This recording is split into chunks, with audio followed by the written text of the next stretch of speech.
நீதிமொழிகள் அதிகாரம் 6. என் மகனே, நீ உன் சிநேகிதனுக்காக பிணைப்பட்டு அந்நியனுக்கு கையடித்து கொடுத்தாயானால், நீ உன் வாய்மொழிகளால் சிக்குண்டாய், உன் வாயின் வார்த்தைகளால் பிடிபட்டாய். இப்பொழுது என் மகனே, உன் சிநேகிதனுடைய கையில் நீ அகப்பட்டு கொண்டபடியால் நீ உன்னை தப்புவித்துக் கொள்ள ஒன்று செய்.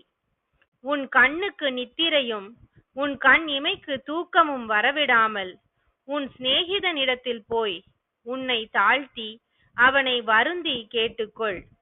வெளிமான் வேட்டைக்காரன் கைக்கும் குருவி வேடன் கைக்கும் தப்புவது போல நீ உன்னை தப்புவித்துக்கொள்.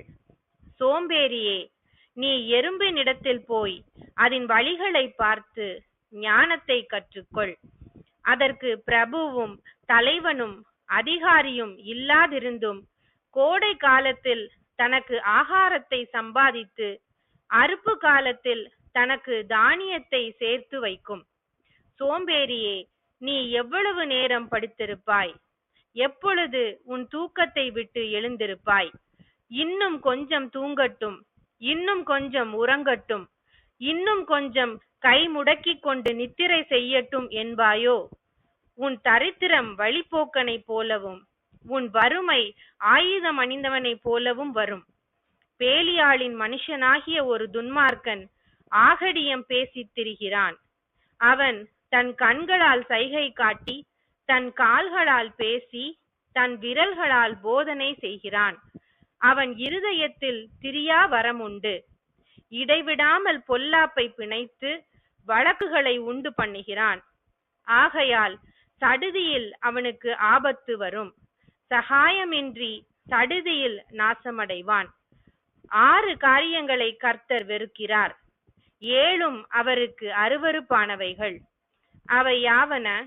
மேட்டிமையான கண், பொய் நாவு, குற்றமற்றவர்களுடைய இரத்தம் சிந்தும் கை, துர் ஆலோசனையை பிணைக்கும் இருதயம், தீங்கு செய்வதற்கு விரைந்தோடும் கால், அபத்தம் பேசும் பொய் சாட்சி, சகோதரருக்குள்ளே விரோதத்தை உண்டு பண்ணுதல் ஆகிய இவைகளே.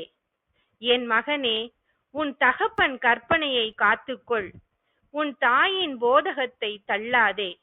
அவைகளை எப்பொழுதும் உன் இருதயத்திலே அணிந்து அவைகளை உன் கழுத்திலே கட்டிக்கொள். நீ நடக்கும் போது அது உனக்கு வழி காட்டும், நீ படுக்கும் போது அது உன்னை காப்பாற்றும், நீ விழிக்கும் போது அது உன்னோடே சம்பாஷிக்கும். கட்டளையே விளக்கு, வேதமே வெளிச்சம், போதக சிட்சையே ஜீவ வழி. அது உன்னை துன்மார்க்க ஸ்திரீக்கும் இச்சகம் பேசும் நாவுடைய பரஸ்திரீக்கும் விலக்கி காக்கும். உன் இருதயத்திலே அவள் அழகை இச்சியாதே, அவள் தன் கண் இமைகளால் உன்னை பிடிக்க விடாதே. வேசியின் நிமித்தம் ஒரு அப்பத்துணிக்கையையும் இறக்க வேண்டியதாகும். விபச்சாரியானவள் அருமையான உயிரை வேட்டையாடுகிறாள். தன் வஸ்திரம் வேகாமல் மடியிலே எவனாவது நெருப்பை வைத்துக் கொள்ள கூடுமோ?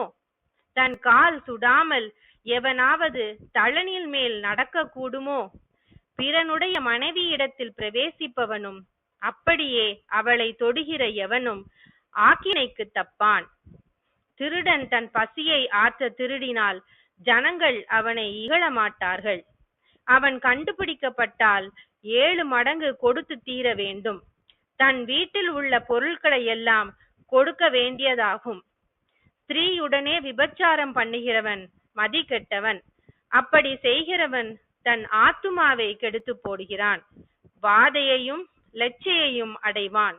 அவன் நிந்தை ஒழியாது. ஸ்திரீயை பற்றிய எரிச்சல் புருஷனுக்கு மூர்க்கத்தை உண்டு பண்ணும். அவன் பழி வாங்கும் நாளில் தப்பவிடான். அவன் எந்த ஈட்டையும் பாரான். அநேகம் வெகுமதிகளை கொடுத்தாலும் அமர்ந்திருக்க மாட்டான். தேவனுக்கே மகிமை உண்டாவதாக.